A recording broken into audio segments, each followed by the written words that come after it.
Hi, welcome to part 3 of Flag Day. So, this is my sleeve so far, and I'm gonna keep working on it while I tell you some more interesting historical events.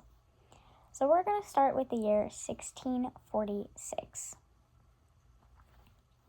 And this is a movie tragedy.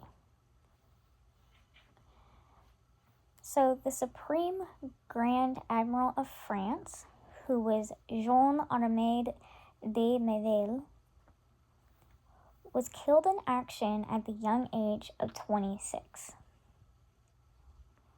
Now, the reason why this particular event gets to me is because I'm 26 right now, and I couldn't imagine dying at this particular age, let alone be commanding an entire naval, like an entire national navy, and dying for my country. Like, that's just crazy to me.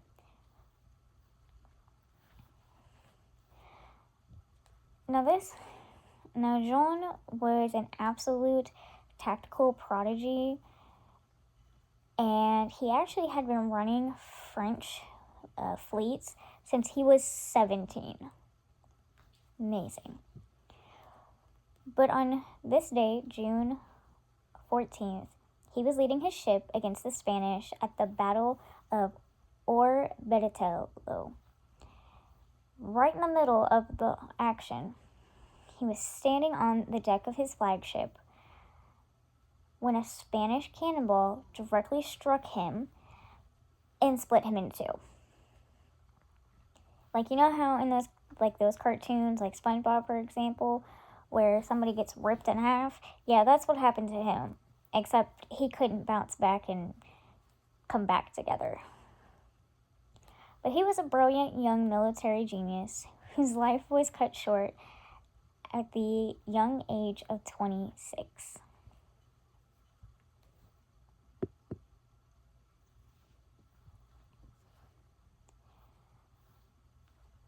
So we're going to step over to a new decade with this historical event because it happened in 1650. So we're going to travel over to Italy for a royal birthday celebration. Because, after the tragic event that we started with, some good news is always appreciated. So, baby boy Carlo Alessandro Guidi was born in the city of Pavia.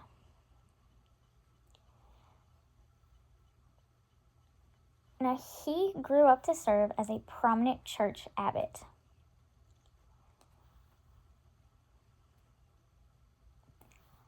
But he is known as an absolute superstar, lyric poet, and playwright. So back in the 1600s, Italian poetry had gotten really over the top, messy, and dramatic. Think of it kind of as like reality TV, Desperate Housewives type of genre, messy, the tea TikToks, that type of just over dramatic.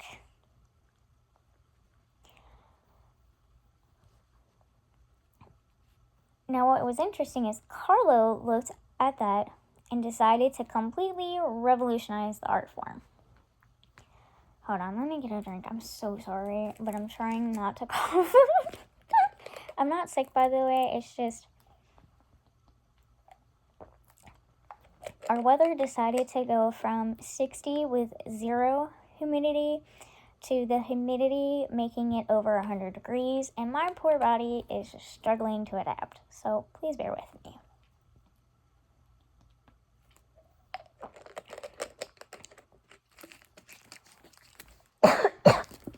Okay, sorry about that. But anyways, Carlo basically looked at a lyric poet and playwright while everybody else was doing the Desperate Housewives, he was like, you know what?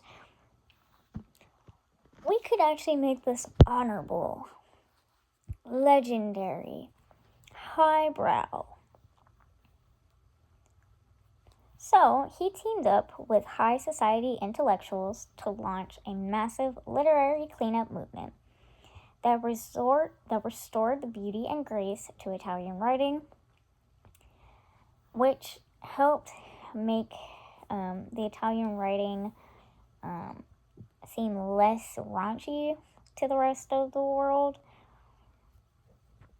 So that was a good thing. Moving forward to the year 1654, we're going to travel over to the Kingdom of Hungary.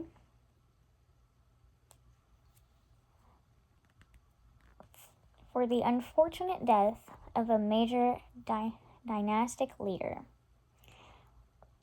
So, Baron Dario Esterhazy, I believe is how you pronounce his name. My bad if I got that wrong.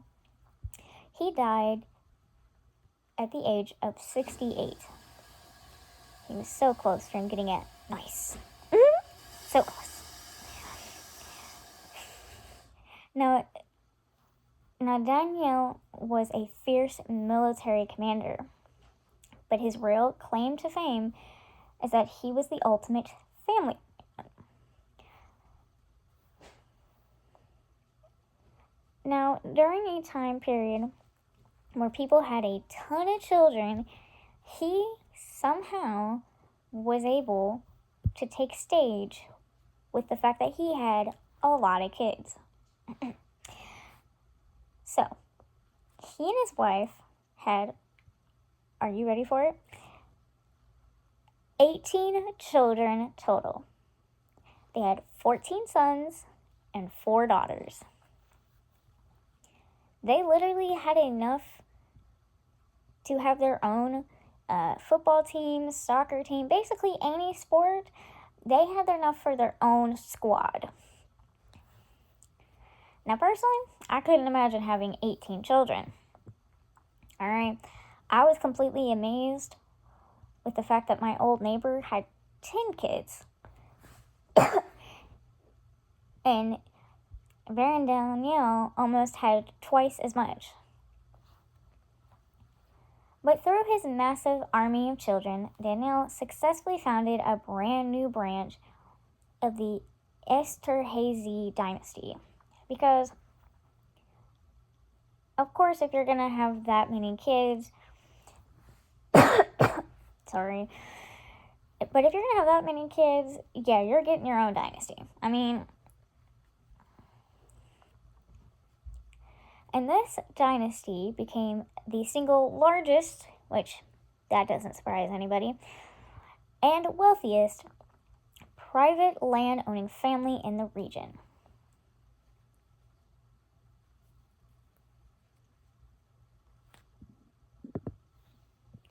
Okay, so we're going to skip ahead to 1657. And we're going back to England for another birthday. So, baby boy William Blackett is born.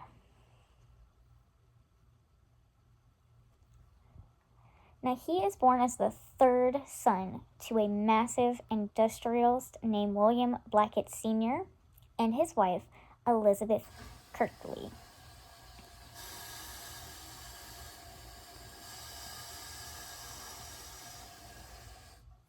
Now, his dad was essentially the lead and coal king of the region. So, for me, what makes sense to me is I lived for 9 years of my life in West Virginia. So I know a thing or two about coal. So it's kind of crazy that one person had more coal than the whole entire state of West Virginia, which we have a lot of coal. All right, we are known as the coal miner state. All right. So he had a lot of coal is what I'm trying to get at. And because he had a lot of coal, he had a humongous fortune because at this time, they didn't have electricity. So people, in order to warm up their houses, places of employment, restaurants, churches, or to cook, had to use coal to power those heating sources. So the fact that he had a ton of it means that he was mega rich. Like, he was the Rockefeller of his time.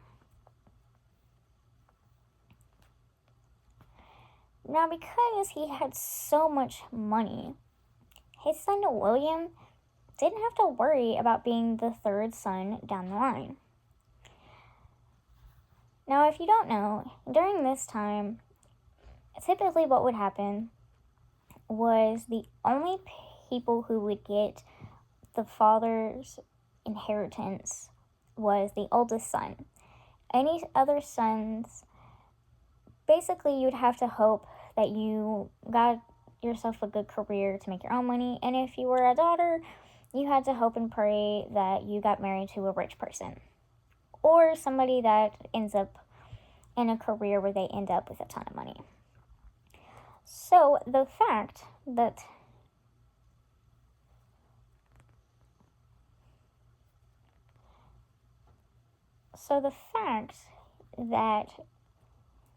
child William ended up getting part of the inheritance means, because so his dad was so rich that all the sons got an inheritance.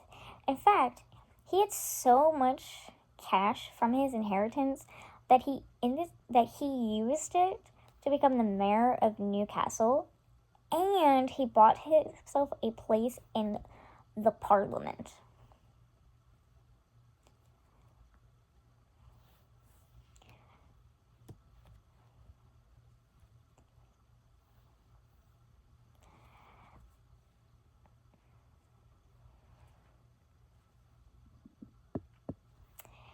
Okay, moving on to 1658. This is going to be a blockbuster military showdown on the beaches of France. And no, we're not talking about Normandy. Different war. We're talking about the Battle of the Dunes. Okay, so here's the setup. So the French army and the English forces from England team up to completely defeat a Spanish army. Why is this wild? Well, France and England historically hate each other. I mean, for crying out loud, they literally had 100-year war where for 100 years they just went back and forth fighting each other. And the other thing that makes this interesting is the fact that this is actually one out of 3 wars where England and France fight on the same side. The other 2, World War I, and remember how I made that joke about how this wasn't Normandy? Well, they also fought together during World War II.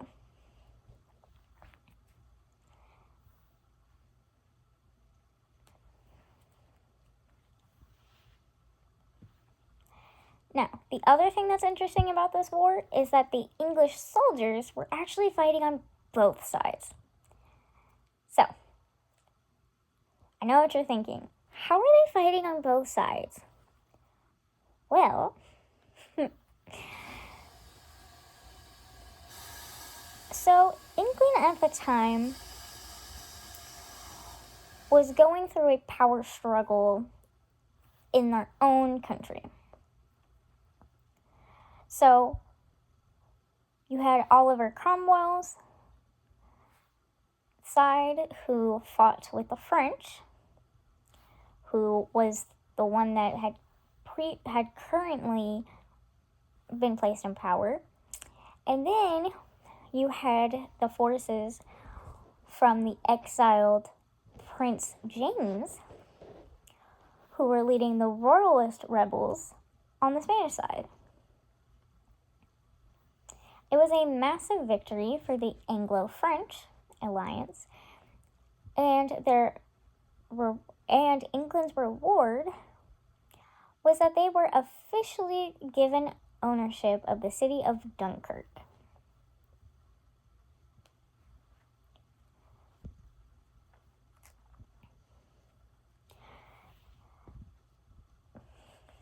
And this historical event is a real brother fighting against a brother situation when it comes to the England forces. So we're going to move forward to the year 1661. And we're going to talk about another blockbuster showdown, but this time we're in Asia. So the Chinese general and pirate king, which, first off, before we get any further, the term pirate king is so badass. I'm sorry, but like, not only are you a king, but you're also a pirate. Amazing. But anyways, pirate king Zhong Chonggong. I hope I said that right. My bad if I didn't. Proclaims the birth of the kingdom of Tongning. He led a massive fleet across the ocean and completely seized control of Taiwan. Now I know what you're thinking.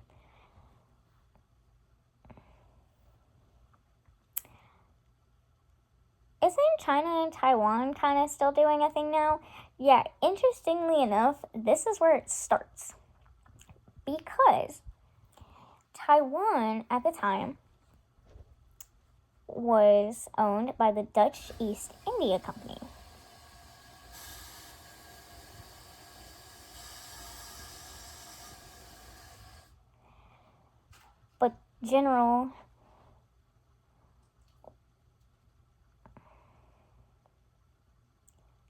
But Pirate King and General, but we're going to just call him Pirate King because that's a way cooler title. Zhong Chonggong kicked the Dutch out, named himself the absolute ruler, and built a massive new kingdom that we are still seeing the effects today with, the whole conflict between China and Taiwan right now. So, which I do think is interesting that they have been trying to deal with the question of who owns Taiwan since 1661. Like, that's interesting. And it also shows that history just isn't a random date on the calendar that had no effect on us today. Okay. Give me 1 second because I have to count my stitches real quick because I think I'm done with this row. So give me 1 second. 1, 2, 3, 4, 5, 6, 7, 8, 9, 10, 12, 13, 14, 15. How many am I supposed to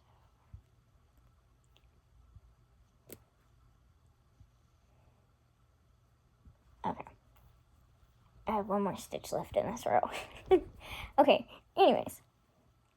Thank you for your patience. So, we're going to move to 1662.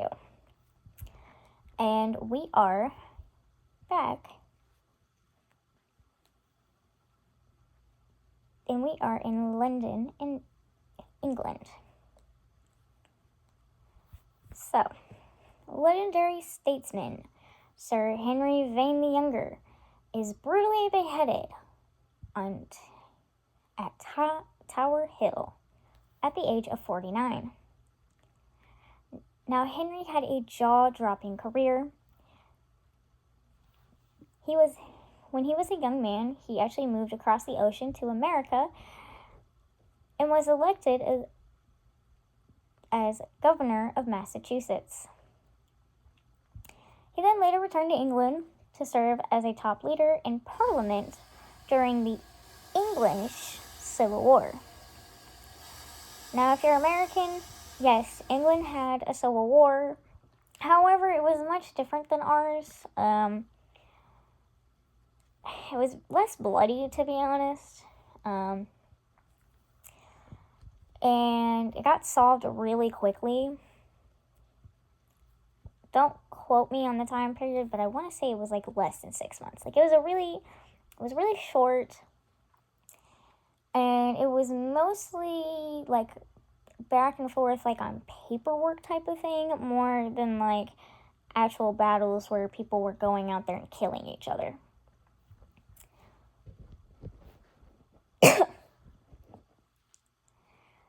Now, this event made my heart happy.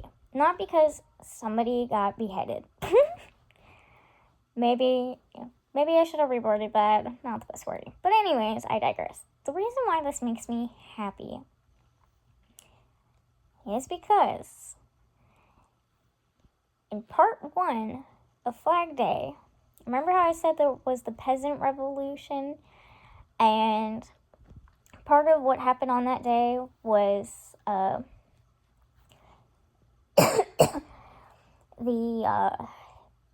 two people, one of them the Archduke, the Archbishop, not Archduke, Archbishop of Canterbury, got beheaded at Tower Hill. Well, that means that these two men died at the same place, in the same way, just 300 years apart. And that's what makes my heart happy. The fact that history has these little moments of coincidences, because what are the chances that you would have two people killed on the same day, killed at the same place, and killed the same way, but just 300 years between them? Like, that's amazing.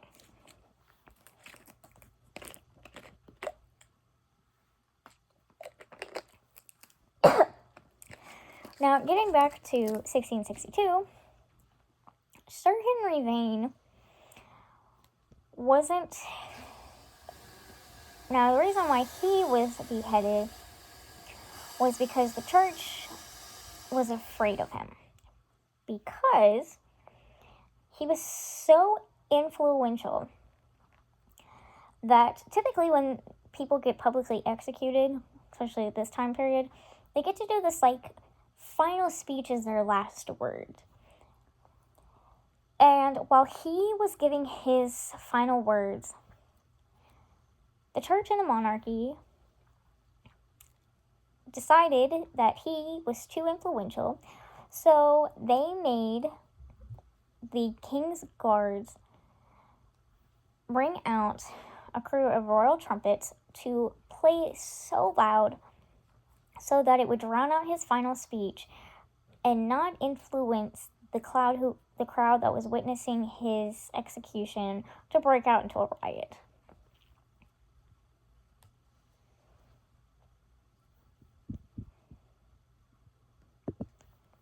Okay. Now, last video I teased that we were going to talk about the curse of 666. Well, here we are. So the year is 1666, so 666. And we are talking about the legendary 4-day battle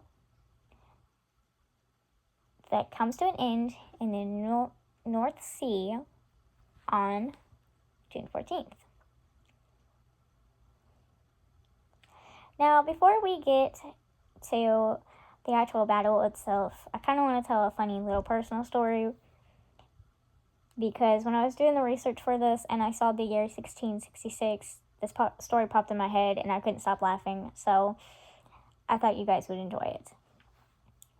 So my boyfriend last week went to the gas station, and he's buying some little snacks and stuff from the gas station, and his total came out to $6.66.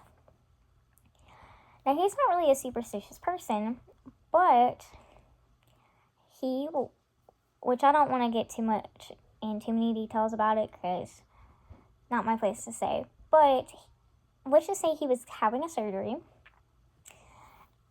And so because of that, he literally forced himself to buy like an extra thing of gum because he didn't want the bad luck of the 666 to influence his surgery. And looking at this battle, it kind of feels like the English Royal Navy was cursed by the exact same 666 bad luck. Now, what do I mean by that? I mean this. English brought 79 ships to fight against the Dutch, who had 84 ships. Fighting went on for 4 brutal days, but it ended on June 14th, which is Flag Day. The battles ended with a massive victory from the Dutch Republic.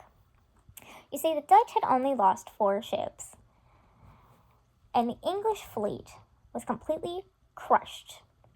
They lost 10 ships through sinking. Not just, the other side captured them and whatever. Like, they completely lost them.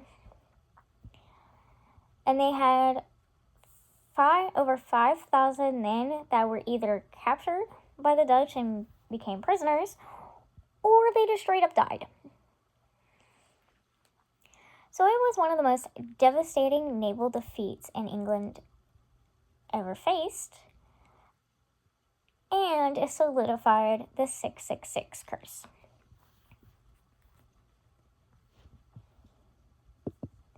Okay, I'm going to get a drink real quick before we go into the next one.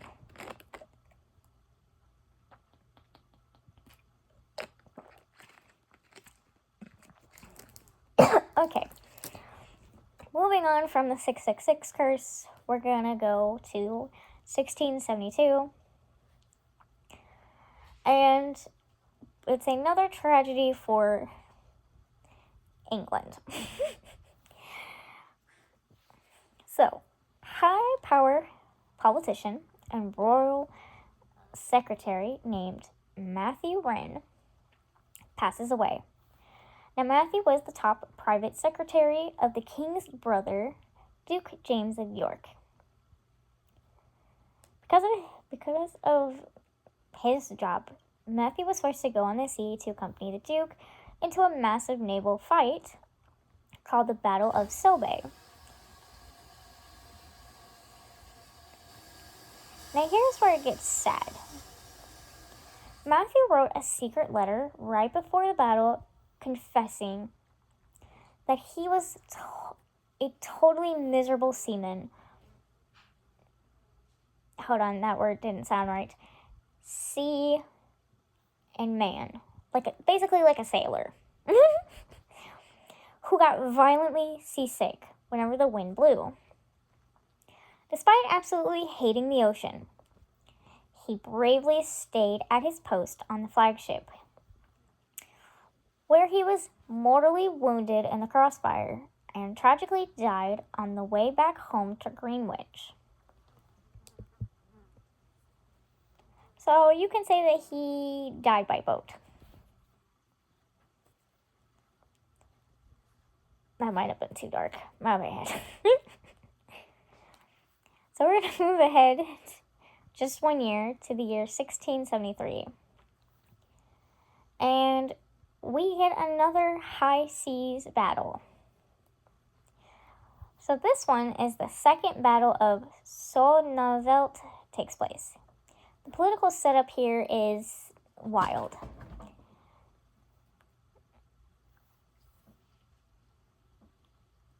Okay. So the Anglo-French fleet tries to invade the Netherlands to knock them out the water. But the Dutch are led by Admiral Michiel de Ruyter, who is the same military genius who handed the English the devastating defeat in the 666 slide.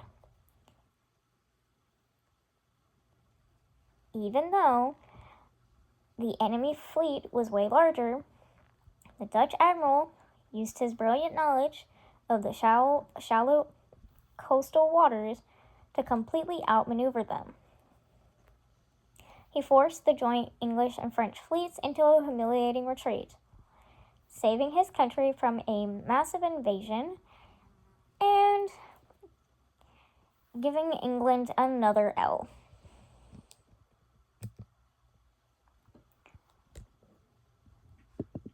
So we're going to move on to the next year, 1674. And we're going to travel to Paris, France.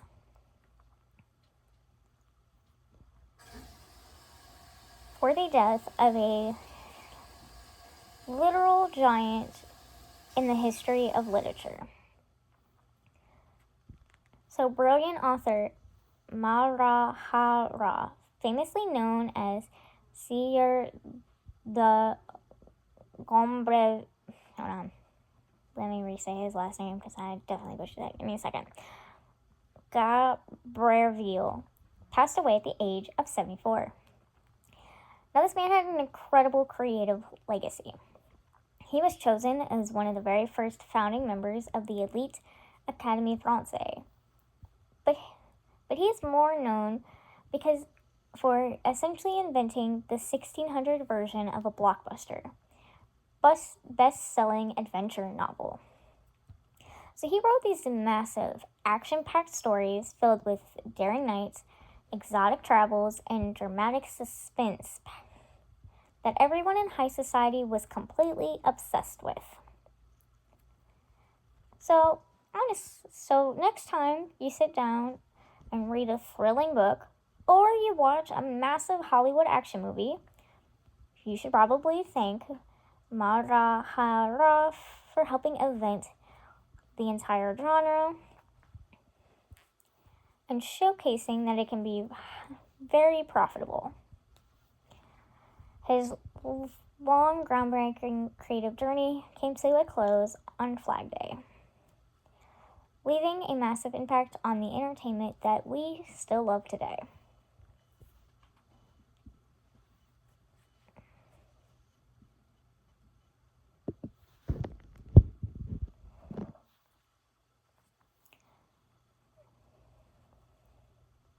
Okay, so we are going to the year 1675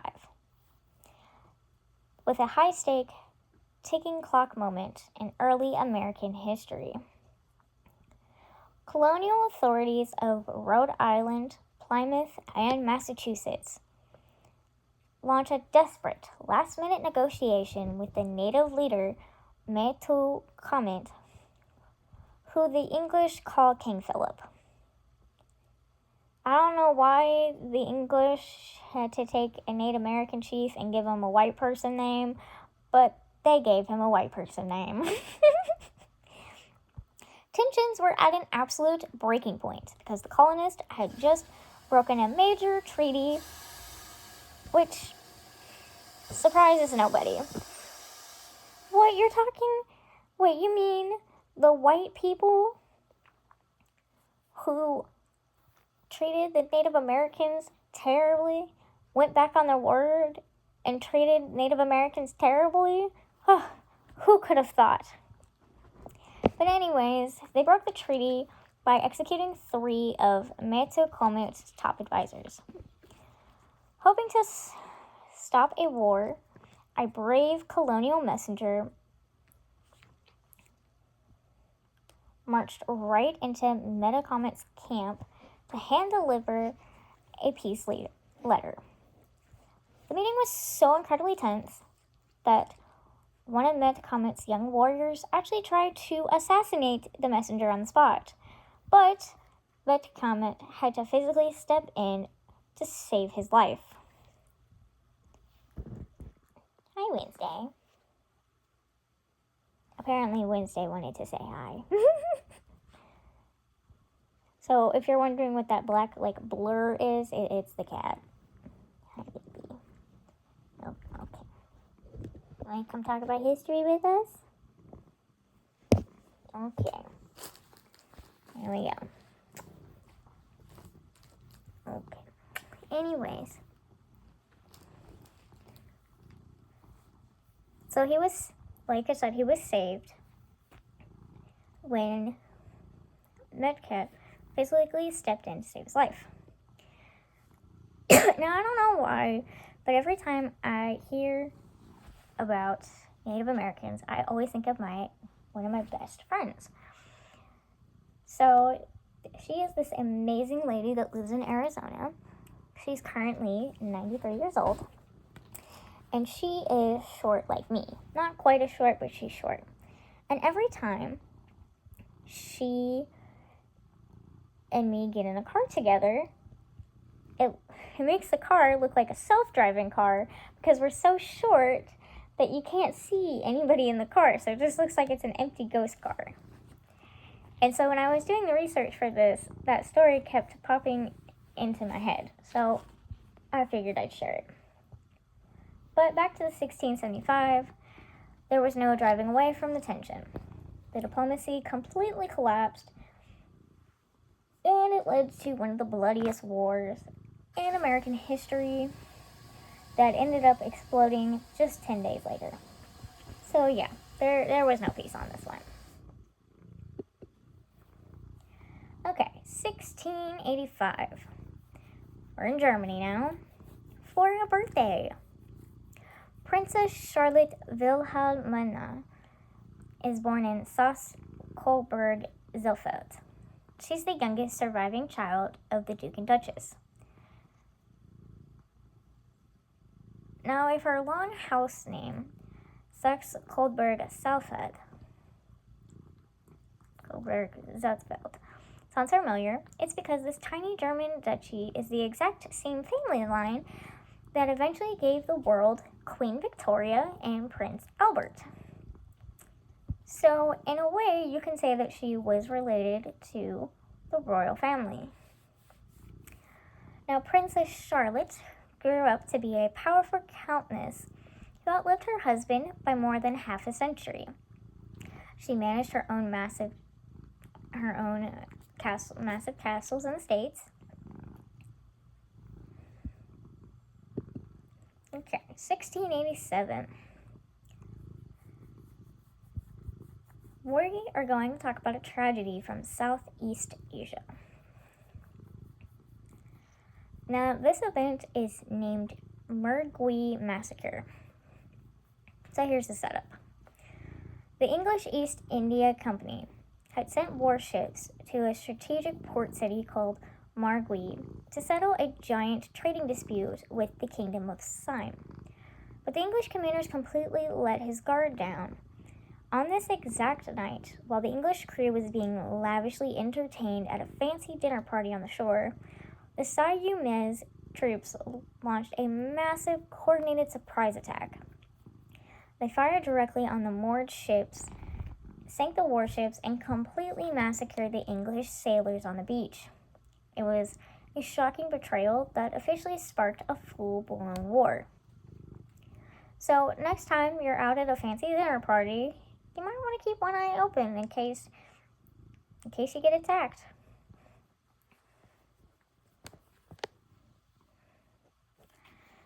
Now, this event completely changed the balance of European trading powers.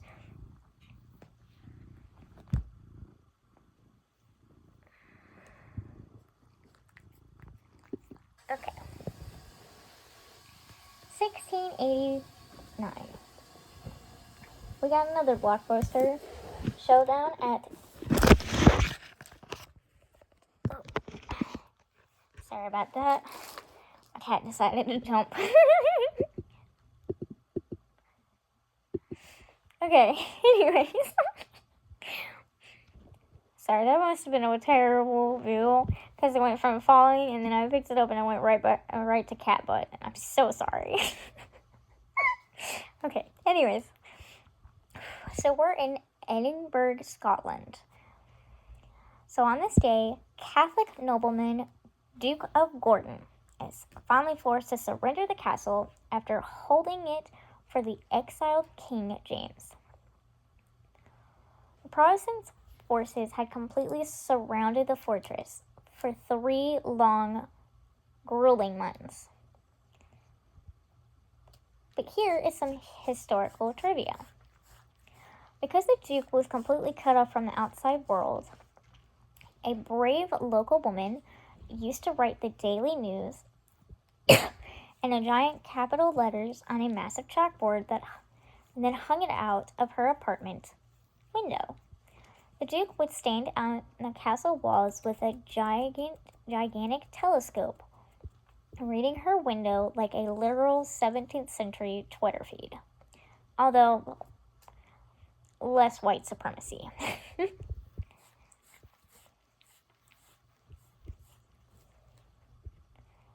So, how this system worked was if the news was good, she'd hang out a white cloth.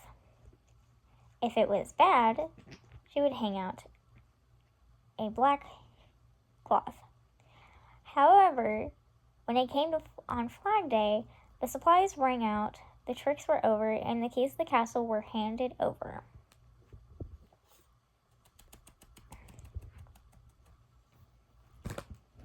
Oh, okay. Hi, Miss Wednesday. Can you not knock over the camera this time, baby?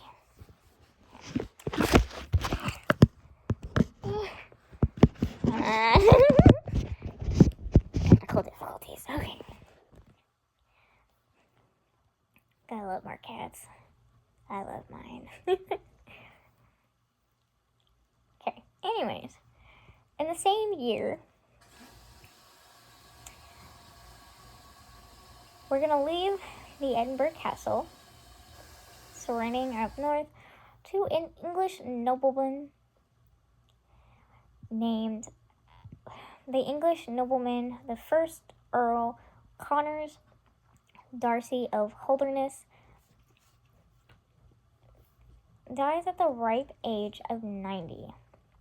To put that in perspective, living in 90 in the 1600s was like living to be 115 today. Practically unheard of.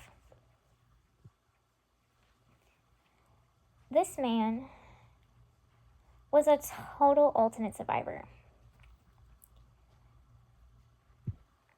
He was born at the tail end of Queen Elizabeth I's reign. He lived through the execution of a king, the rise and fall of Oliver Cromwell, which was the English Civil War,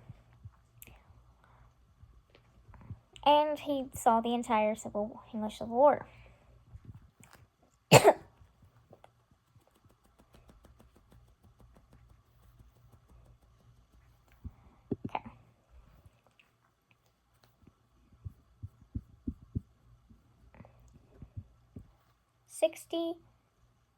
1690. Ugh, I'm so sorry. So we're going to Ireland. King William of Orange lands his... Sorry, I just love that he was the King of Orange. Like in my head, I can see like someone wearing a gigantic orange costume with a crown on. Anyways, I'm sorry. Let me get serious.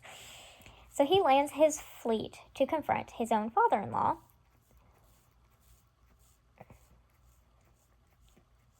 King James II. This is an ultimate royal family feud, and William brought a massive multinational army of 36,000 men to settle the score. What I find so fascinating about this is that the deep tensions and unique borders created during this era are still directly impacting modern headlines today.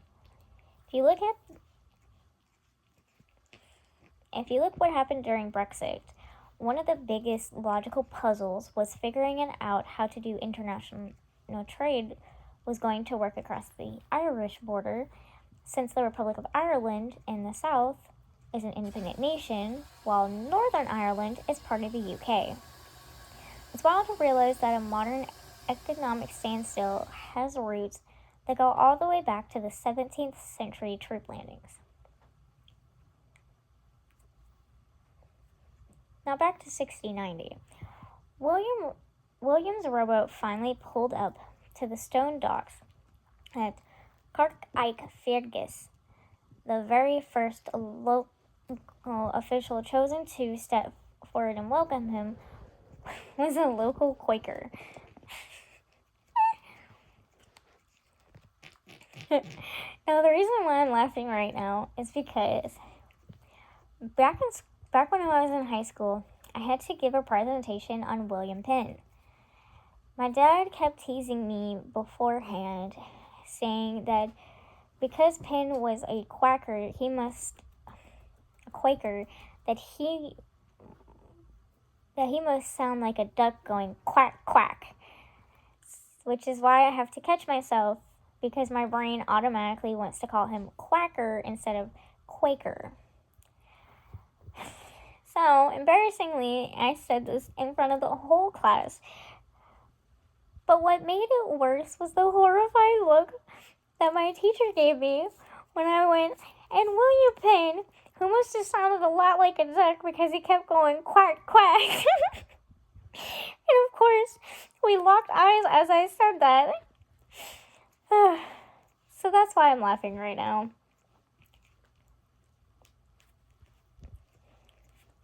So anyways,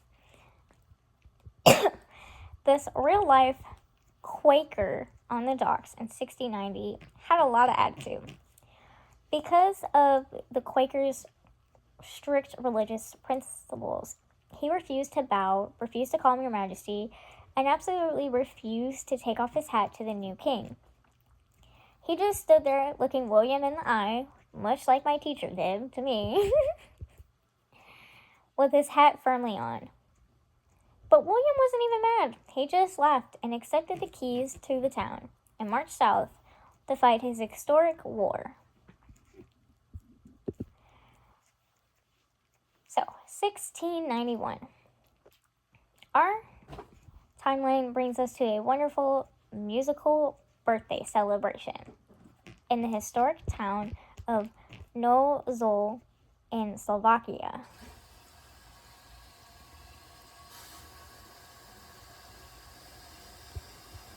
So, baby boy Jan Francis Tizzy was born. He grew up having an incredible creative legacy as a highly celebrated work composer and master organist. Which, a side note, in case your brain's like mine, when it says organist, it's not talking about somebody that goes around collecting organs, like the human body organs. It means that he plays the musical instrument. Because when I was researching, that weirdly took me forever to figure out. Because I just imagined that this guy who wrote music and composed was just running around stealing people's organs. And then the Pokemon song of "Gotta Catch 'Em All" kept popping in my head. But no, not what he was doing. He was playing the organ. Anyways.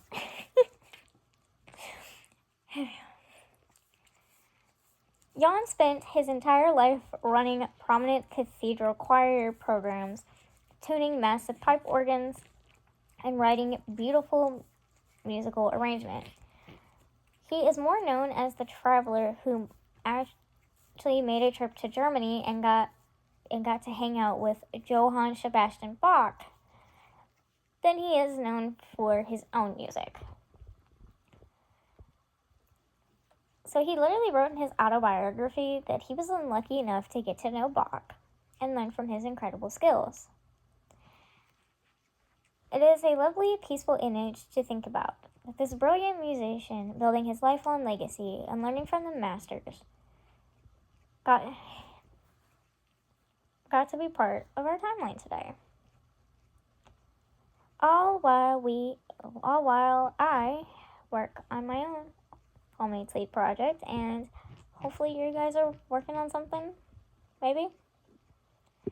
Okay, before I get to the next year, I need to count my stitches. I'm sorry. There's no real great place for me time to do this, other than like right now, I guess would be probably the best time, so just give me 1 second.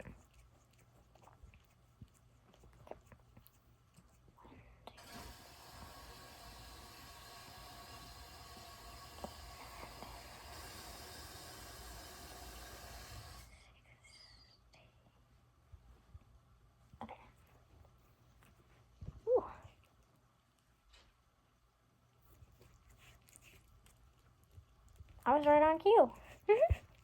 Because I had just finished the last stitch of this particular row. Okay, anyways.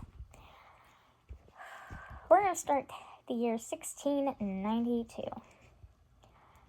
And this is a dramatic climax of a war between England and France. Remember how I said earlier how it was amazing that England and France were on the same side because they're enemies? This is what I mean. Because for most of history, this is what they were doing, fighting each other. But anyways, this is the Battle of La Hogue. So this was a massive days-long naval showdown where Anglo-Dutch fleet completely annihilates the French army. But this is where the dramatic part comes in. Okay, so remember King James II from a previous slide? The guy who got kicked off the English throne? So he was actually standing right up on the French cliffs alongside the French army, looking down through a telescope.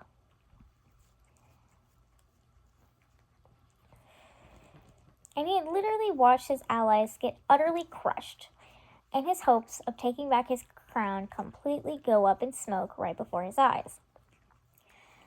Now, when I was reading this part, the thing that popped in my head was one of the verses from I Love the Way You Lie, where Eminem says,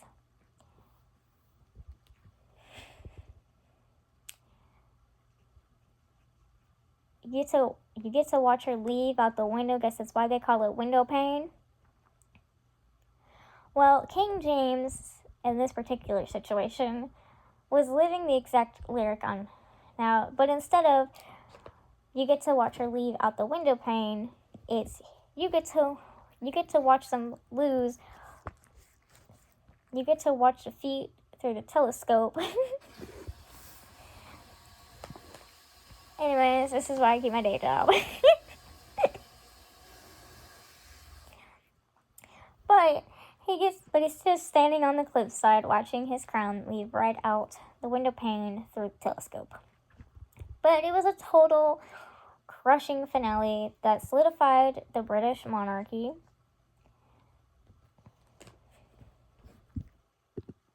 Okay, 1695. Apparently Miss Wednesday wants to come back.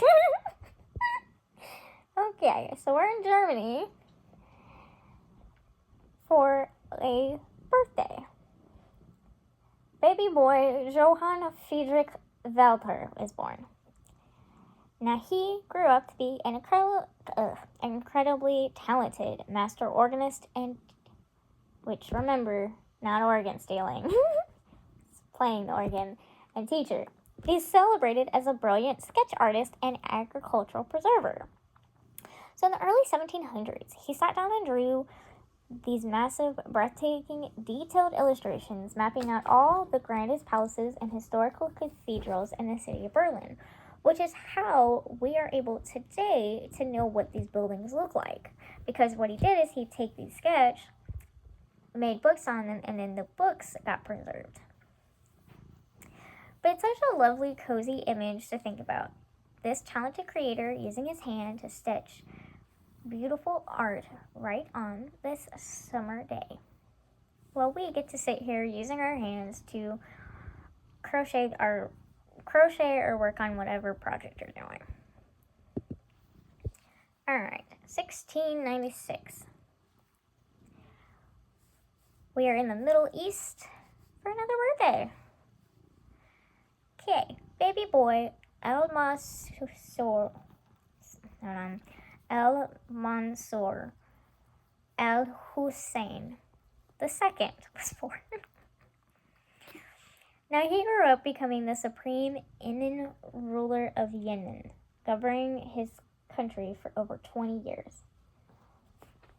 But he is actually more known for his exceptionally peaceful leader who focused on building up his nation rather than tearing it down. He spent his life designing gorgeous public fountains, grand palaces, and beautifully detailed architecture across his territory.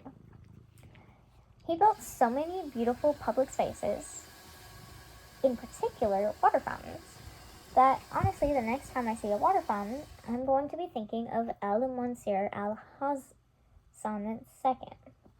It's such a lovely, inspiring image to think about, that this talented ruler, using his power to build a beautiful monument, gets to be part of our timeline because of his birth.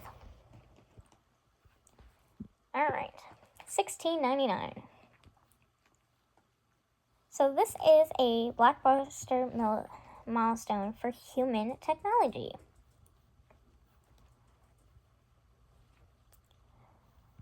So a brilliant inventor, Thomas Savery, walks into the Royal Society of London to give a live demonstration of this brand new machine that he invented called the miners,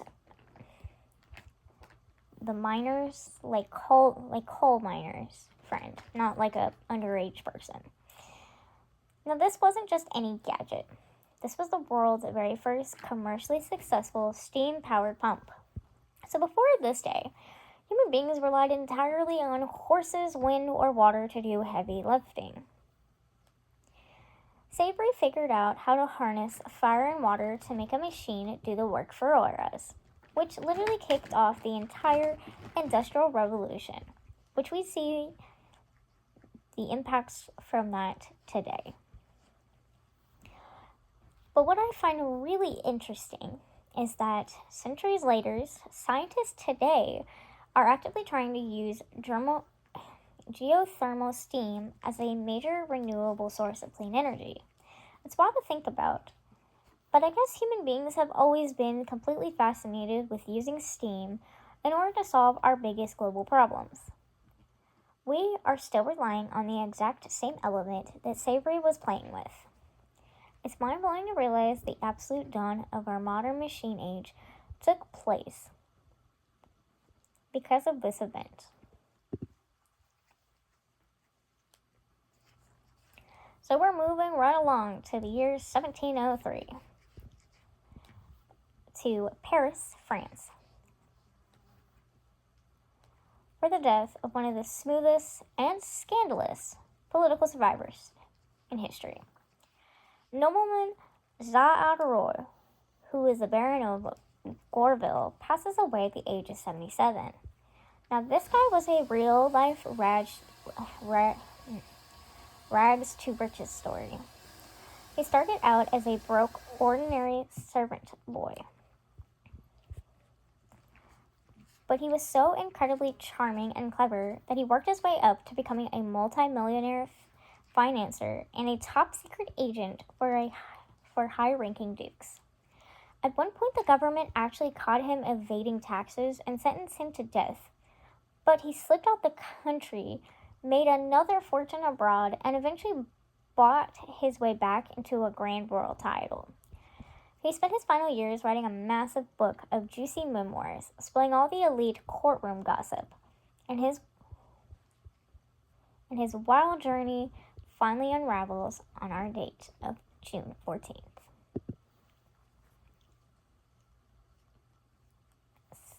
Okay, so in 1710, we have a major birthday celebration, this time in Denmark. Baby boy Padir Kofod Anker was born. Now, he grew up to achieve absolute powerhouse status in European history, eventually serving as supreme judge on the highest court in Denmark. But he's more known as the supreme founding father of Danish legal history,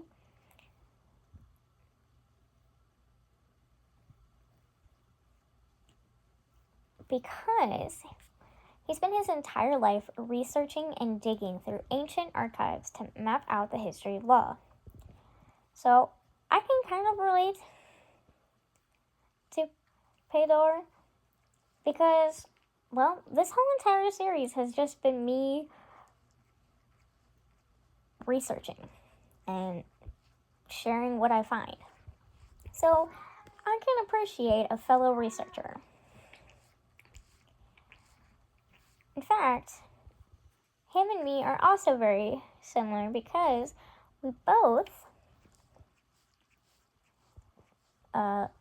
want to share what we know so that others can learn from them. And this whole entire... I don't know, I'm trying to think of what I'm trying to say. I'm glad that people like him exist because it helps me with my lifelong mission of learning something new every day. And so, because he exists, I get to learn about him. And so, therefore, I get to learn something new. Now, back to Pedor. His incredible intellectual journey of research all kicked off today, which is Flag Day, and proved that ordinary citizens had the power to dig deep and learn. 1712. So we are in Ireland for a major birthday that completely reshaped American education. Baby boy Samuel Blair is born. Now, when he was a young man, Samuel immigrated across the ocean to the American colonies. He grew up to achieve absolute powerhouse status as an educational pioneer, famously founding a legendary classical academy in Pennsylvania and taught high-level logic, science, and classical languages. He was so brilliant and highly respected that he actually helped run the prestigious college of New Jersey. Now, if you're like me, you're like, the College of New Jersey? That college is actually known by another name. In fact, its new name is Princeton. So yeah, the University of New Jersey was renamed and became our highly legendary and infamous Princeton University.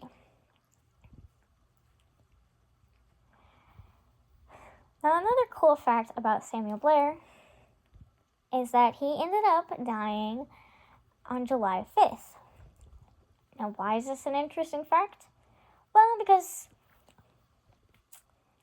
July 5th is my birthday.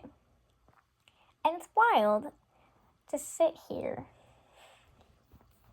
and talk about somebody who started an Ivy League university, having a direct connection with him because he died and I was born on the same date.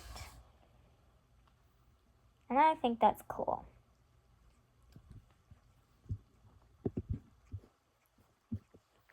Alright, we're moving right along to 1712.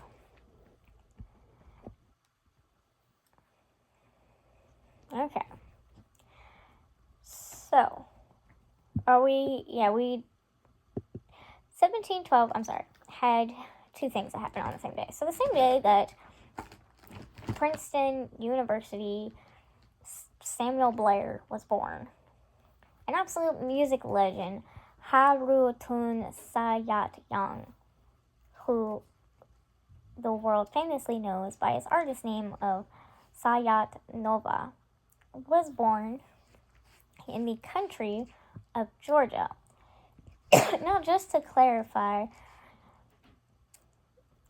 for anybody who's like me and is from the United States, we're not talking about the state of Georgia.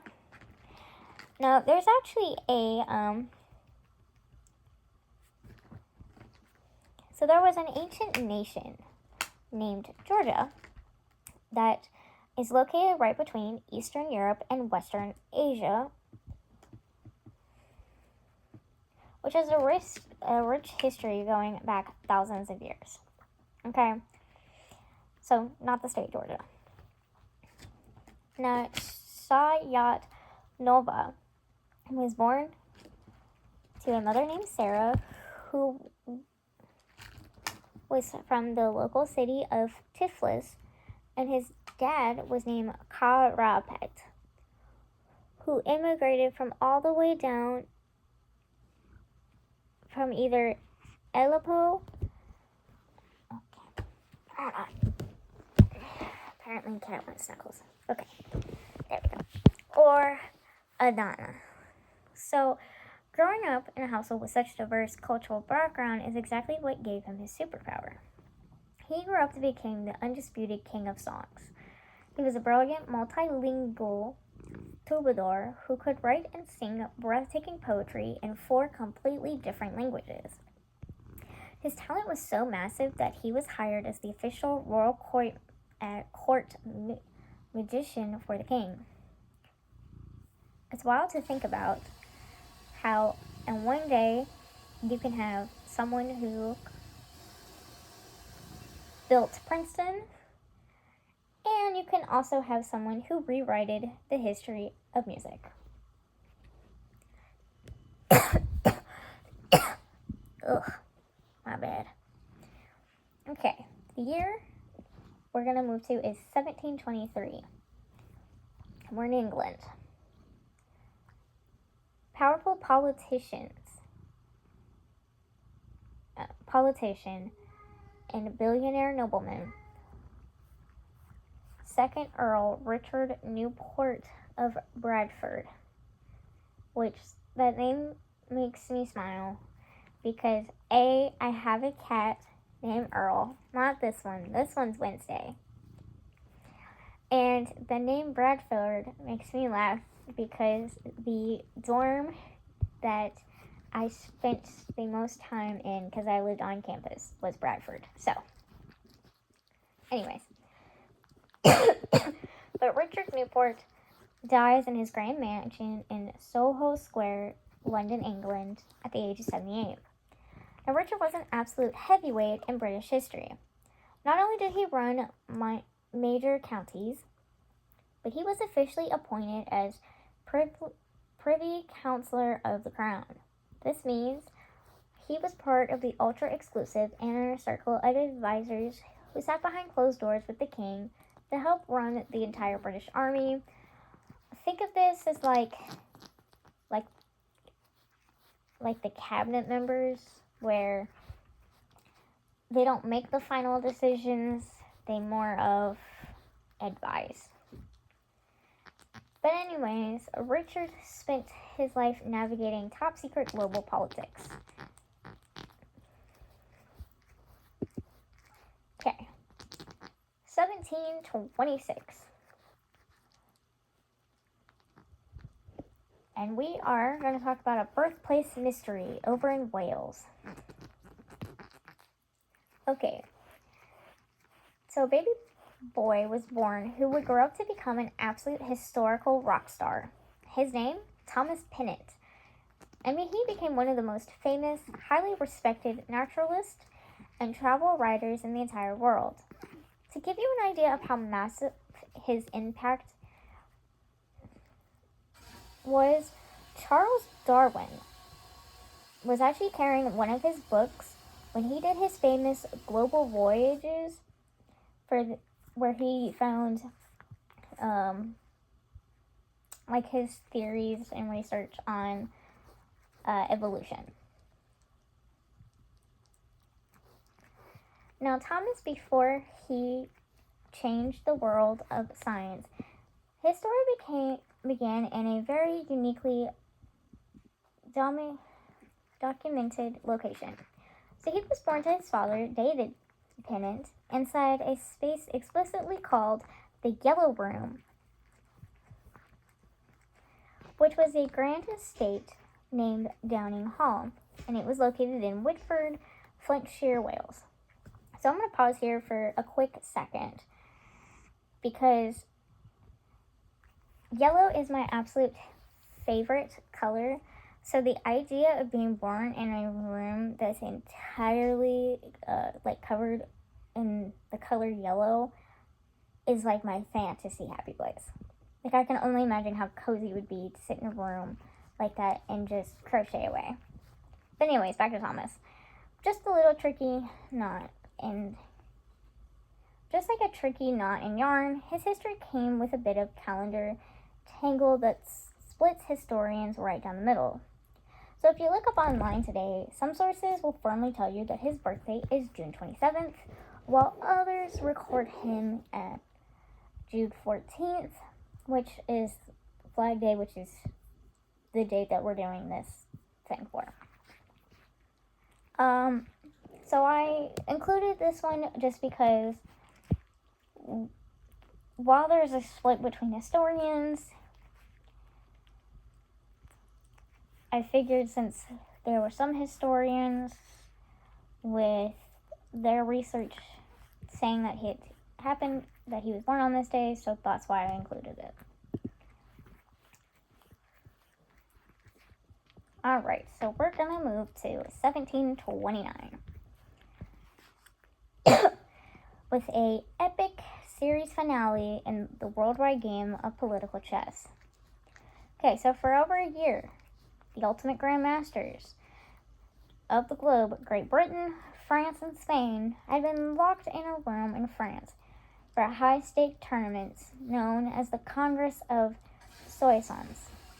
They were aggressively trading pieces and trading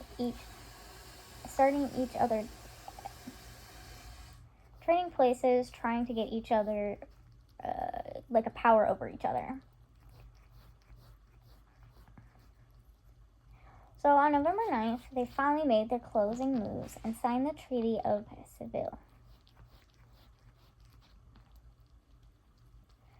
Now, how this fits in with our timeline is the Congress of Soissons started on June 14th.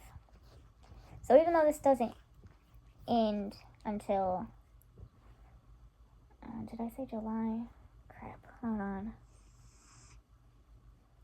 November 9th, it started on our day, so that's why this is included.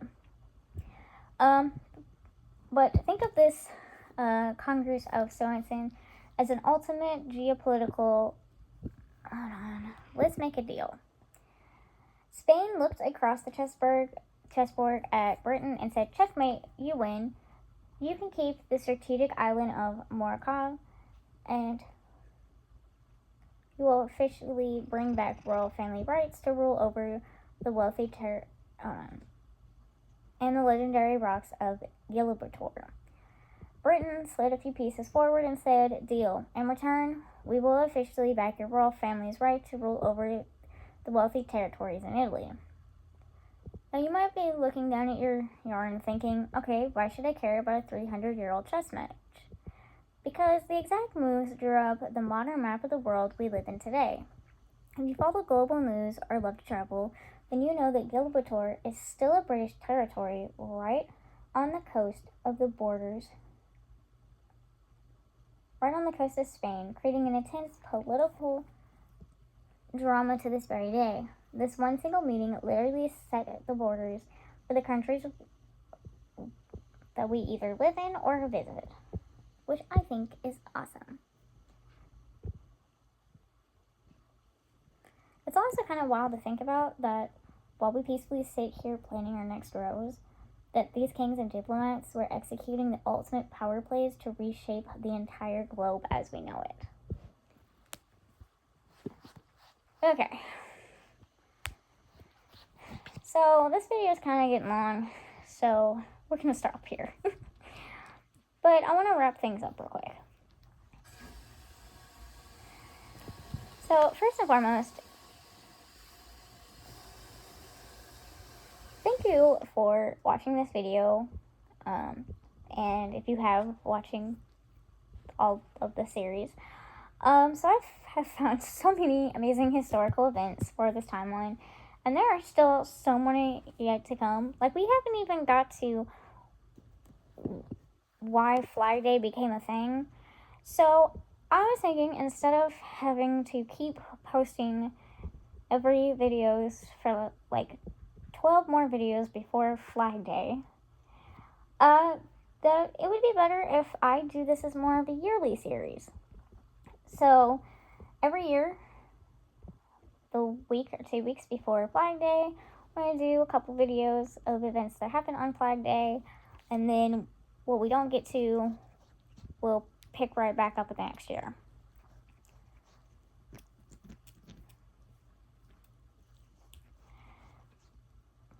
But rest assured, this isn't going to be the only video for the year and then I'll see you next year. I want to do these type of series for all of the holidays.